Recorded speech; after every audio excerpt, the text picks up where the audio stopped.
This is what happens when you plant your seeds and then you ignore them for a week or more. Yeah, we were busy off preparing our foundation, and so these seedlings took back seat, and boy did they suffer for it. These guys got super leggy, they sprouted, and they weren't under any light, so all of these really tiny little stems, they're not going to recover. I'm just going to have to plant some new ones. A bunch back here completely dried out.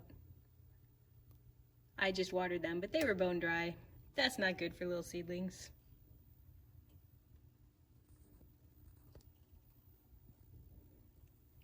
More failed seedlings. Not my best work.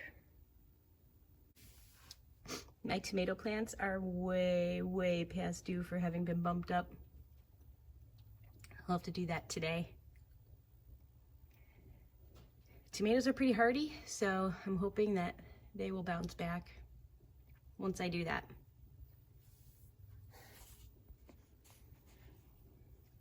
These tomatoes need to start going outside. They're going in the high tunnel. They're not even looking very happy either. I got some peppers here, a bunch of peppers that needed to be bumped up ages ago as well. I've lost some. You can see the ones in the back there. They just got dried and shriveled because under the lights with the heat mat, they just got too hot, and I didn't water them enough these last several days. And let's see, what else should I not be showing you? These are my celery starts. Some of them finally started. But you see how they're all turning yellow, those leaves there? There's no nutrition in this, this initial starter mix. And so they're just running out of food to eat and grow. So they're getting yellow, and normally I do have them under the light, which is why they're not completely dead yet. But yeah, so these need to get bumped up today, and maybe they'll bounce back when I get some fortified food into them. It's okay. It was worth it. Getting our foundation poured was a huge deal. Losing a few plants in the process. I can make that trade. And we'll see if I can save a few. Fail! Here's another sign of my neglect of my little starts. These pepper plants, see these purple leaves on them? Well, they're not supposed to be purple. They're supposed to be nice bright green. This is showing a nutrient deficiency. I think it's potassium or phosphorus maybe. So I need to give these guys some nutrition. I've got some fish emulsion that I'm gonna mix up and give these guys a little boost, because they are currently in starter set that doesn't have any nutrition in it. And that was a mistake on my part. So this is the result. We'll see if I can feed them and make them happy again. Hopefully they will bounce back.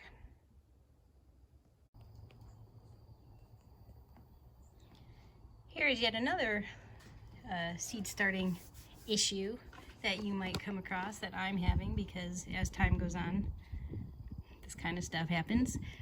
These potatoes are starting to get soft, and you can see there's all sorts of little gnats starting to take root, fly around here. I think what I'm going to try to do with this stuff, I've heard that if you sprinkle cinnamon on it, it might help desiccate things and repel them. I'm going to give that a try. I brought these outside. I'm going to keep them outside as much as I can, and I took my little racket and tried to zap them to get them off of here, but there seems to be a lot of them, so I think I'll try the cinnamon and see how that works.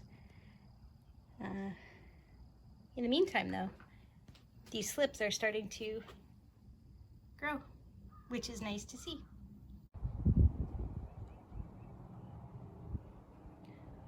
Once your little plants are planted up, don't forget to water them in. This will remove any air pockets and keep the roots nice and happy. The plants are looking a little wilted now, but usually within a day or two, they bounce back. They just need a little time. One last point of learning from my mistakes. Make sure that, especially if you are doing more than one variety of something, that you label them very well. So these are Cherokee purple tomatoes, and I'm keeping them separate this year, not combining different varieties in the same tray. So those are the linguistas. They're going to be separated because last year my tomatoes got all mixed up and things grew where I was not expecting. So learn from my mistake. Label everything.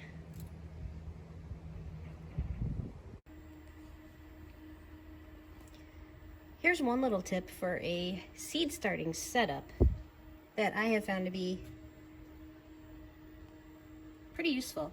So when you first start your seeds, the lights, and in general, you want those lights to be just above the tip of the plant. If you have them up too far away, then the plants get leggy, like I was showing you before with these guys. They didn't have light, so they just keep stretching, and then they have terrible stems that you may not be able to recover from.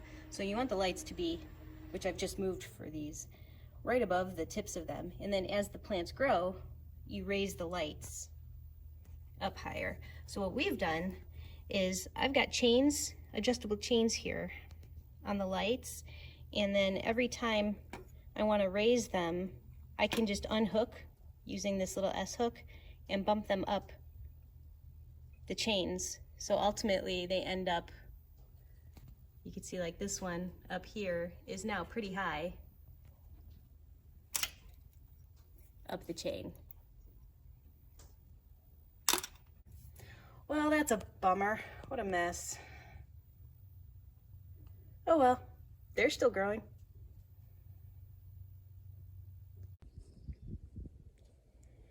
Here is one final bonus tip on what not to do when starting your seedlings.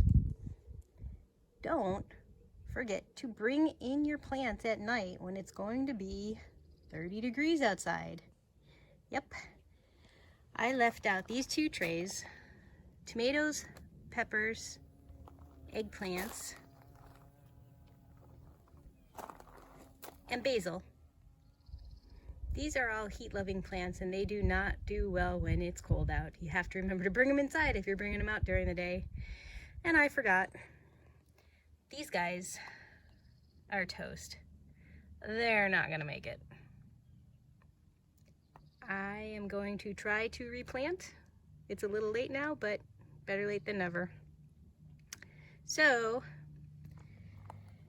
do as I say, not as I do, I guess, is the lesson.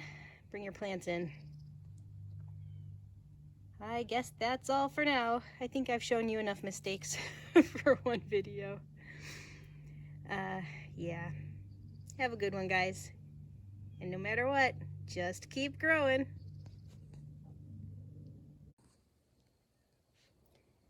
And as expected, they are dead.